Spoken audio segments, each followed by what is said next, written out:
Tu sais ce qui est drôle? Ce n'est pas tous les jours qu'un juge essaie d'humilier quelqu'un pour une contravention, sans savoir qu'il vient de foutre sa carrière en l'air, en direct, devant tout le monde.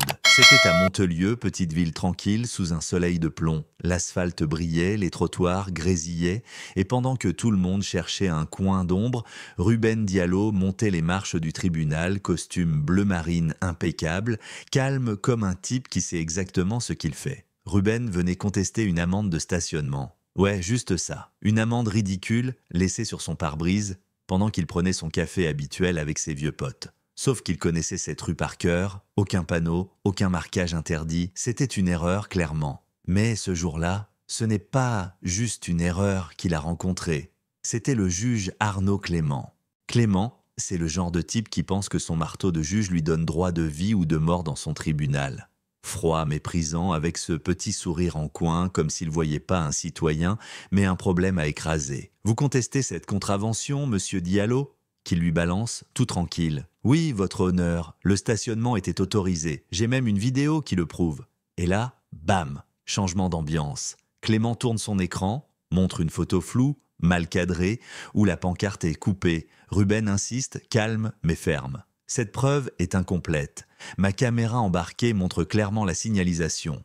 Et là, le juge se tend. Vous remettez en question cette cour? Il tape du doigt sur son bureau, hausse la voix et double l'amende à 1000 euros. Ouais, juste comme ça. La salle se fige. Certains murmurent. Ruben, lui, reste droit. Pas un mot de trop. Il sort du tribunal, le regard dur, la mâchoire serrée, mais il ne baisse pas les bras. Pas lui. Il sort son téléphone, compose un numéro familier. Nina, il faut qu'on parle. Ce juge vient de franchir la ligne.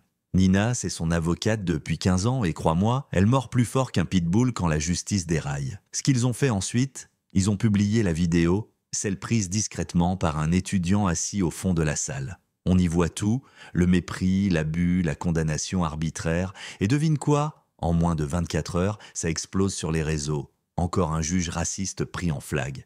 Justice à 2 vitesses en France. Et attendez, Ruben Diallo, c'est pas le gouverneur de la région sud-est? Ouais. C'est là que tout a basculé. Clément, lui, panique. Il appelle son greffier, son réseau, même un ancien flic pour tenter de contrôler les dégâts. Mais c'est trop tard. Ruben débarque dans son bureau, cette fois sans cravate, juste déterminé. Clément blêmit. « Monsieur le gouverneur, je ne savais pas… » Ruben le fixe, longuement. « Et si vous l'aviez su, vous m'auriez traité différemment. » Il balance un dossier sur la table.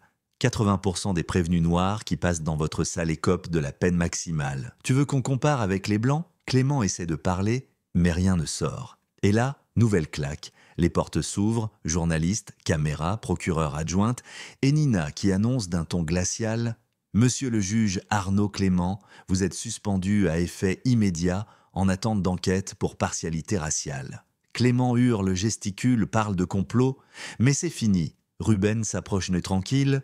Non, ce n'est pas un complot, c'est ce qu'on appelle la loi. La vidéo finale, Ruben sur les marches du tribunal face à une foule venue l'applaudir. Il lève les yeux, parle d'une voix posée.